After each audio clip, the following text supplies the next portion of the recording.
Salut à tous, ici Nazozio et je vous retrouve pour une nouvelle vidéo. Alors aujourd'hui, donc une nouvelle vidéo suivie d'élevage. Alors environ une dizaine de jours se sont écoulés depuis la dernière vidéo. Je vais vous montrer un petit peu comment mes petits jeunes ont évolué. Alors on va commencer comme d'habitude par le petit inséparable. Alors là, le mâle vient de rentrer dans le nid.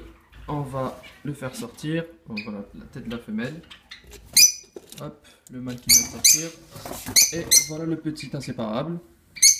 Donc on voit bien qu'il a bien grandi. Et qu'il est effectivement jaune et vert. Donc lutino panaché. Ah. Bon, il n'est pas du tout apprivoisé. Donc hop. Bon, je préfère le laisser tranquille. Voilà.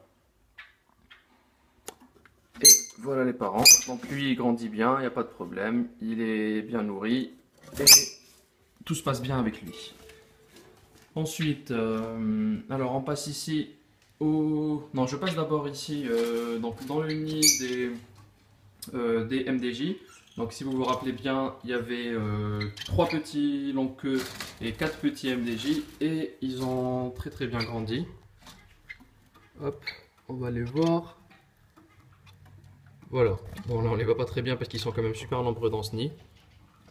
Alors on voit devant quand même un petit MDJ, 1, 2, 3, 4 et juste derrière des petits longs queues.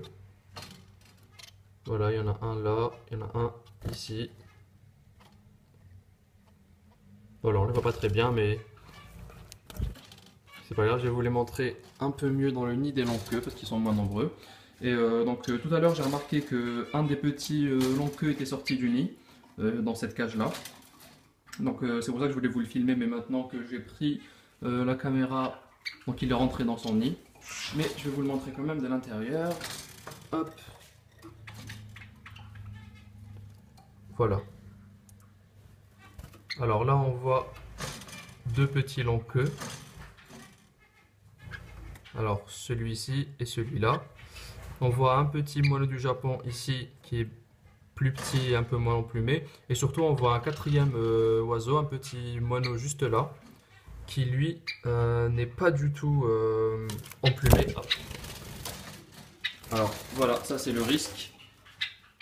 Quand on ouvre les nids, j'ai trop pris la confiance avec mes oiseaux. Et il est sorti. Voilà. On va le remettre dans son nid tranquillement.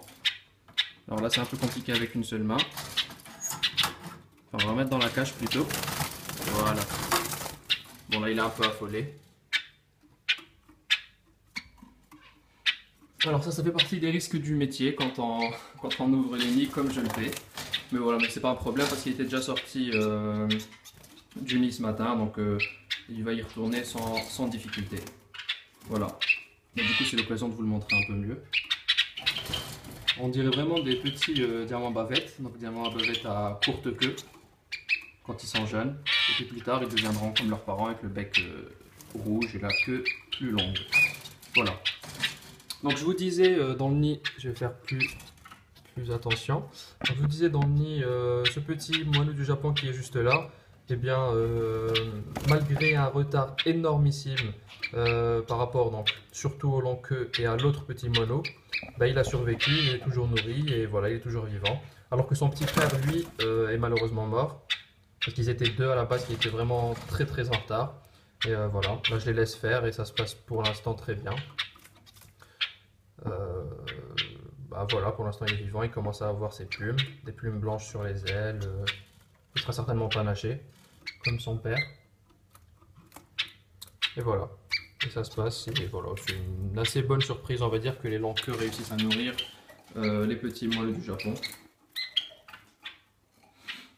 Voilà, alors je suis très content pour eux. Donc j'avais mis aussi en repro les Ruficoda. Par contre à ce niveau là on peut pas vraiment dire qu'il se passe grand chose. Au contraire, j'ai l'impression qu'ils régressent parce que la petite baignoire que je leur avais mis ici et qu'ils avaient commencé à construire, enfin dans laquelle ils avaient commencé à construire un nid, et ben ils l'ont complètement vidé. Voilà, ils l'ont totalement vidé, j'ai pas compris pourquoi. Ils ont tout balancé au fond de la cage comme ça. Et j'ai remarqué que la femelle elle a encore une fois, perdu un petit peu sa queue. Si vous voyez bien, elle a les plumes de sa queue qui se tordent. Bon, je vais essayer de vous les montrer de l'intérieur, ça sera plus simple. Hop. Voilà, si vous voyez bien ici, elle a la plume de sa queue qui est tordue. Ça avait très bien repoussé ces derniers temps et puis elle s'est retordue et il y a des plumes qui sont tombées, je sais vraiment pas pourquoi. Elle fait très souvent ça, c'est pas le mâle qui lui arrache les plumes, mais je sais vraiment pas pourquoi. Voilà. Donc si quelqu'un sait, si quelqu'un a une idée, n'hésite pas à me le dire dans les commentaires. Donc au niveau des Ruficoda, bah, rien du tout. Je comprends pas, vraiment c'est une espèce qui est très délicate à mes yeux, avec laquelle j'ai beaucoup de mal. Même si l'année dernière j'avais eu quand même des jeunes qui avaient été enfin que j'avais mis sous mandarin qui avaient été tués. Mais bah, cette année ils veulent même pas construire de nid. Donc voilà. Bah, je les laisse et peut-être on verra comment ça va évoluer. Sinon, dans le reste de l'élevage, comme d'hab, ici, des petits padas qui sont en pleine mue. Voilà. Que je vais sexer dans pas très longtemps parce que je commence à entendre quelques petits mâles chanter. Donc celui qui est devant ici, ça peut être un mâle. Je vois qu'il a un bec quand même assez gros par rapport aux autres. Enfin, on verra. Je vais les sexer doucement. Ici, donc il y avait deux mâles et j'en ai vendu un aujourd'hui. Donc là, il reste un seul mâle. Ici, donc trois jeunes. Ah oui, le quatrième qui était dans la petite cage ici et qui était en boule est malheureusement mort. Donc ici, il reste ces trois frères ou sœurs. Eux, ils sont encore un peu trop jeunes pour être sexés. Et enfin ici, une femelle. Voilà. Et puis la volière, comme d'habitude, avec les mandarins et le couple de padas. Ça se passe plutôt bien entre les padas et les mandarins. C'est entre les mandarins qu'il y a de plus de disputes en fait. Alors, ma petite femelle, Joue Noir a perdu un petit peu de sa queue, mais voilà. J'ai aussi remis un de mes mâles que j'avais séparé parce qu'il se faisait arracher des plumes. Et je l'ai remis avec eux et pour l'instant ça se passe plutôt bien. Voilà, donc je pense avoir fait le tour. Pour l'instant au niveau repro, je ne vais pas en faire plus. Pour les manqueux, je ne vais pas leur mettre une deuxième nichée. Les inséparables, je verrai peut-être. Et les Ruficoda, je pense que je vais leur arrêter ça parce que je vais bientôt donc, partir. Et je préfère me retrouver avec peu d'oiseaux. Parce que si je me retrouve avec trop d'oiseaux, je ne saurais pas où les mettre. Je pourrais peut-être pas les vendre d'ici à ce que je parte. Donc voilà, je préfère arrêter toute la repro pour l'instant et reprendre plus tard. Voilà. Donc j'espère que cette petite vidéo vous aura plu. Si c'est le cas, comme d'habitude, n'hésitez pas à partager, à liker et à vous abonner à ma chaîne. Et puis bien sûr à laisser des commentaires. Voilà, au revoir.